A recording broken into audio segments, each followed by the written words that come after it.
I like this already. 2014 Shelby GT500 with the massive 5.8 liter dual overhead cam V8 and one of the coolest superchargers I've ever seen in my life, of course.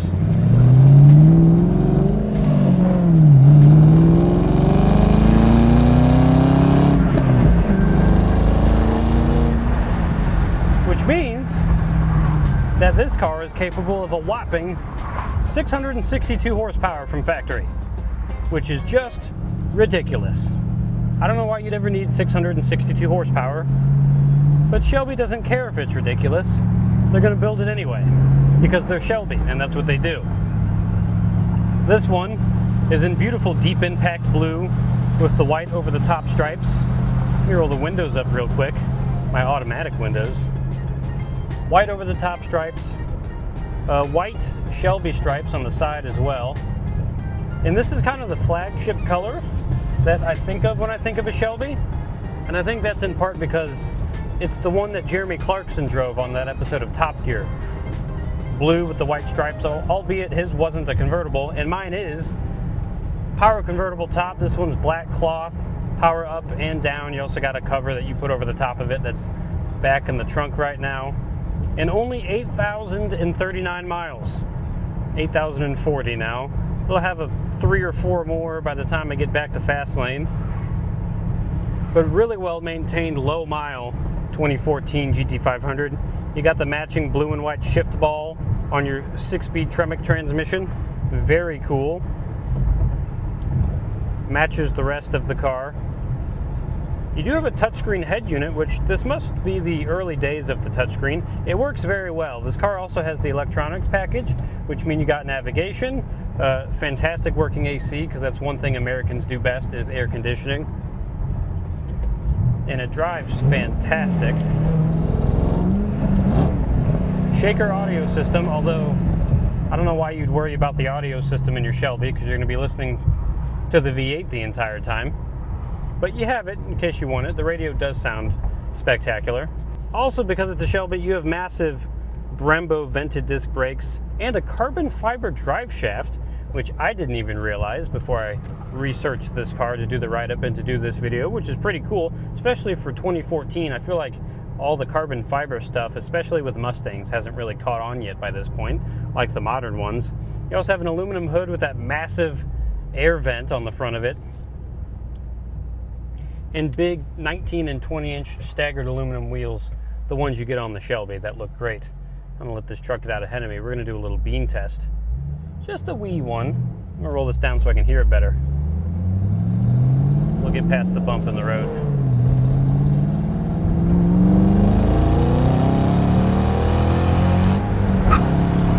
Oh my goodness.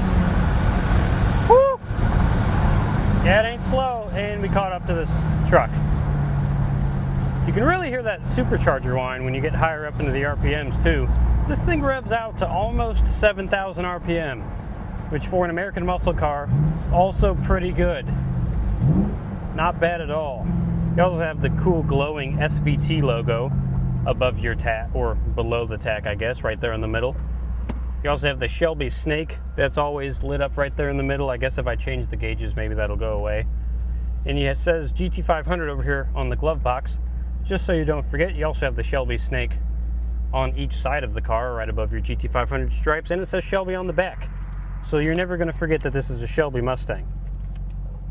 Let's see, the seats, extremely comfortable. Black leather with white stripes to match the exterior, which is cool.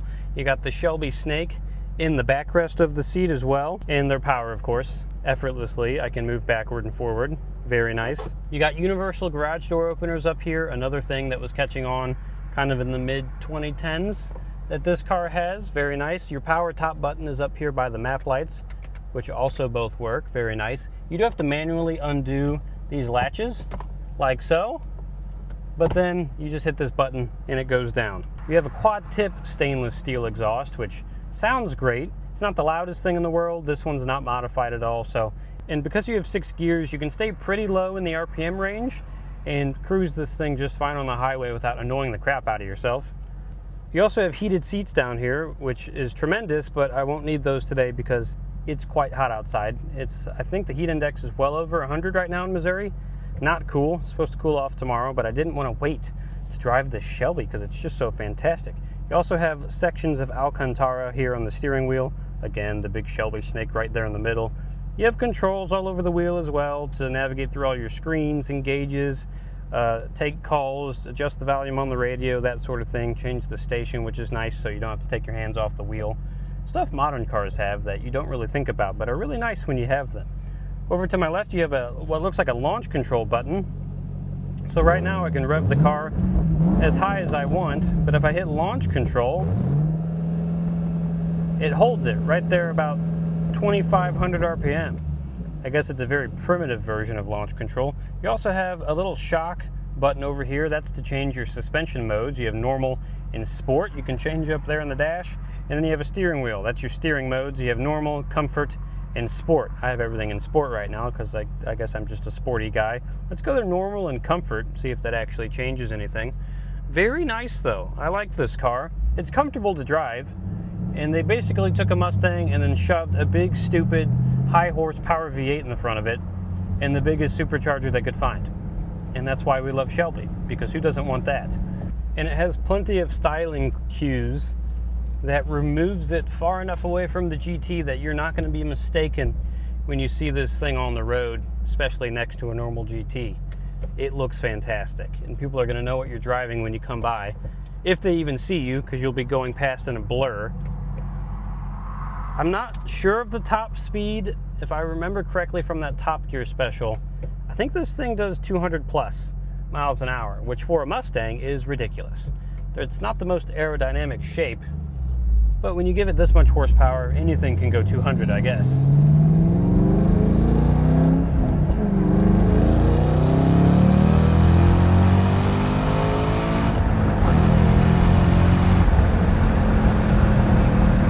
I should slow down.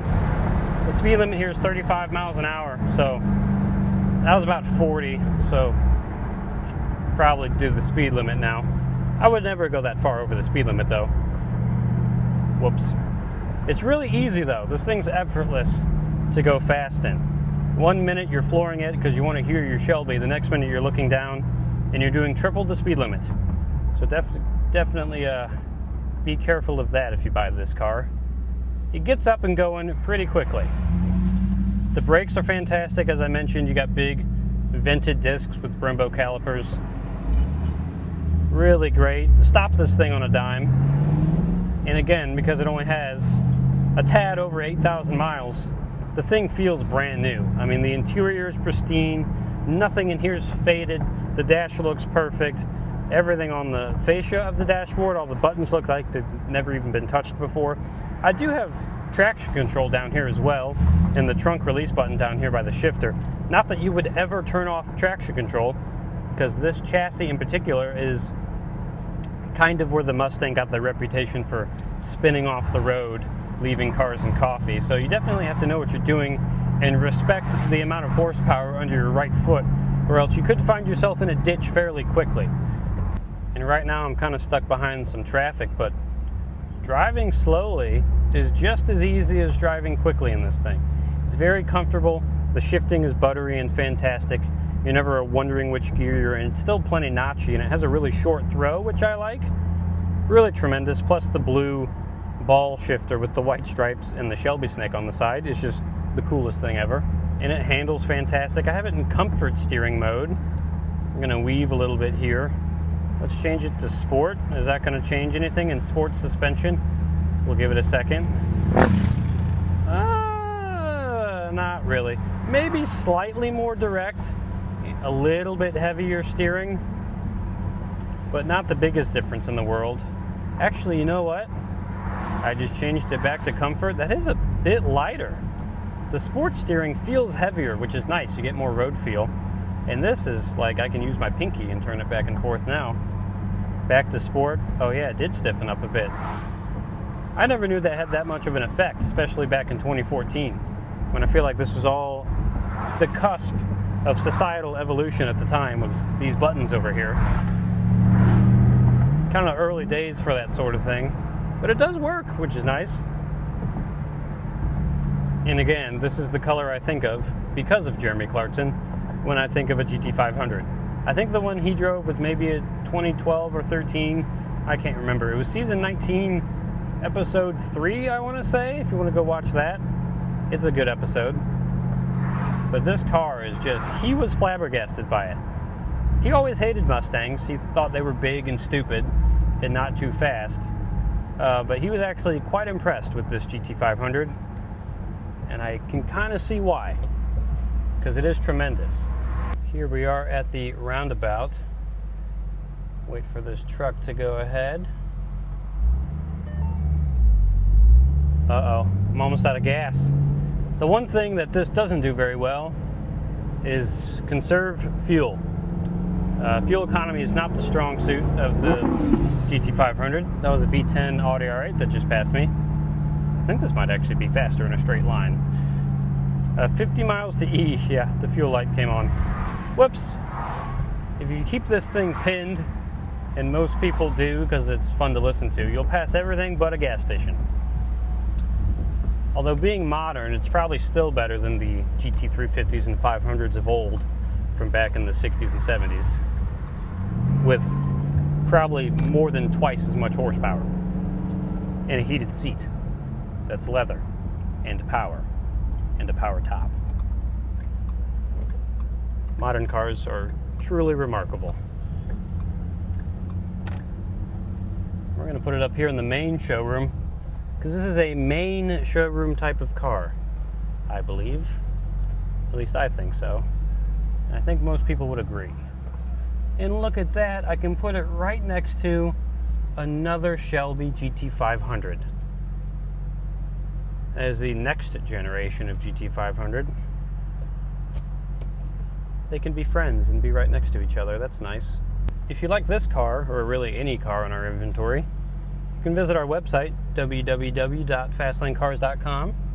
You can see pictures of this, any of our other cars, interior, exterior, engine bay photos, undercarriage. Speaking of engine bay, this car also has the little plaque that says who built your engine, which is very cool. You can also call us at 636-940-9969. Or if you don't like talking on the phone, just shoot us an email at sales@fastlanecars.com, and one of our lovely salesmen will respond to you there. And again, that goes for this car or anything on our website. Take a look there. We have a lot of cars.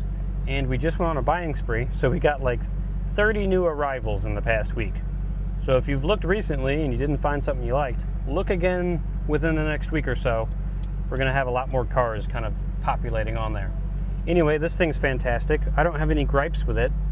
It's stupid fast, it looks cool, and you can put the top down. What else do you want? Thank you for watching, and I'll see you guys in the next one.